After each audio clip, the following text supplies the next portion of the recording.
আজ নিয়ে চলে এসেছি গতকাল ডিনারের একটা রেসিপি নিয়ে। দেখেই বুঝতে পারছো আজকে নিয়ে এসেছি কাবলি চানা একটা রেসিপি। প্রথমে কাবলি চানাগুলোকে আমি সকালে ভিজিয়ে রেখেছিলাম, যেহেতু রাত্রে রান্না করব বলে।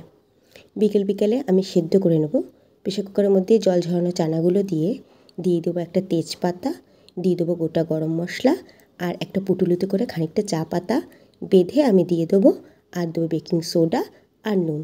চা পাতাটা না দিলেও পারো, অসুবিধা নেই, কিন্তু এটা আমি একটু জাস্ট কালারের জন্য নিয়েছি। দুটো সিটি মেরে আমি প্রেসার কুকার আলাদা করে রেখে নেবো। এবার একটা মশলা করে নেবো। নিয়েছি আমি দুটো পেঁয়াজ, খানিকটা আদা, একটা টমেটো, কয়েক কোয়া রসুন। এটা ভালো করে আমি পেস্ট করে নিই। এবার এদিকে আমি 2 কেজি মতন ময়দা আমি নিয়েছি, সেটাকে ভালোভাবে মেখে আমি রেখে দেবো।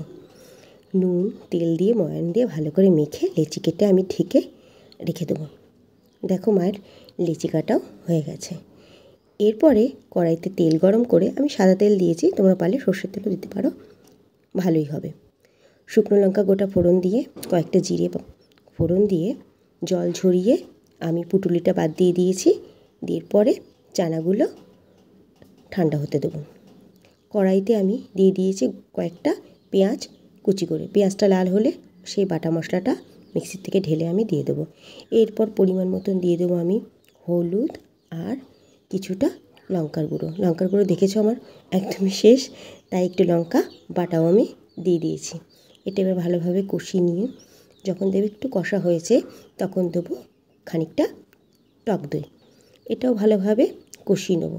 তেলটা যখন প্রায় ছেড়ে আসবে কষাতে কষাতে, তার মধ্যে আরেকটু পরিমাণ মতো নুন দিয়ে আর কাবলি চানাগুলো দিয়ে একটু নাড়াচাড়া করে একদম সামান্য পরিমাণে জল দিয়ে দেবো। এটা কিন্তু আজকে আমি আলু ছাড়াই করেছি।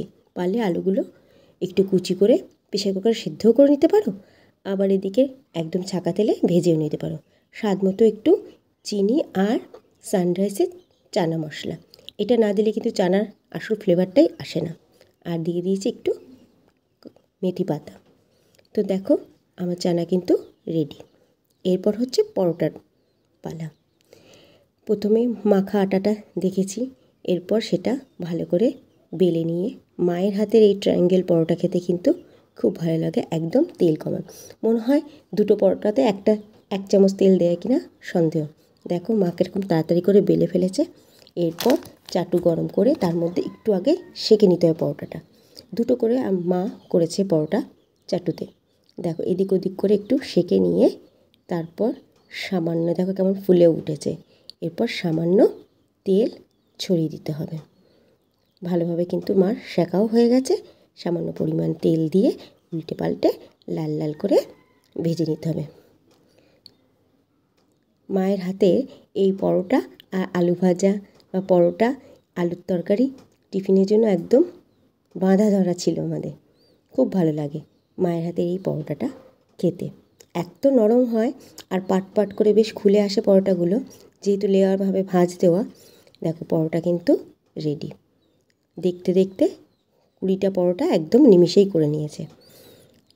রাতেই সাথে এই পরোটা আর ছিল চানা, আর দুপুরে একটু মাংসের ঝোল। দেখো লেগ পিস আর আলু দিয়ে মা রেখে দিয়েছিল। এই দিয়ে আজকে আমাদের ডিনার।